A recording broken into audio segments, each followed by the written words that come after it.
वज़ीर आला खैबर पख्तूनख्वा ने PTI जलसे के लिए खजाने का मुंह खोल दिया। सरकारी वसाइल का बेदरेग इस्तेमाल किया जा रहा है। तमाम अफरादी क़ुव्वत और मशीनरी को जलसे पर लगा दिया गया।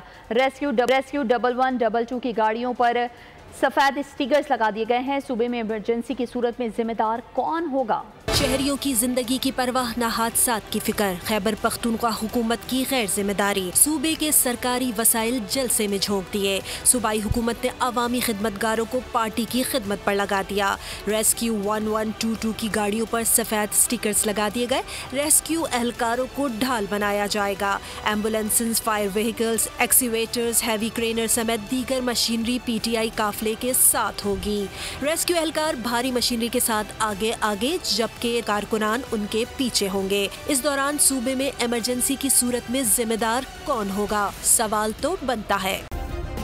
सब्सक्राइब करें और बेल दबाएं ताकि कोई खबर रह न जाए।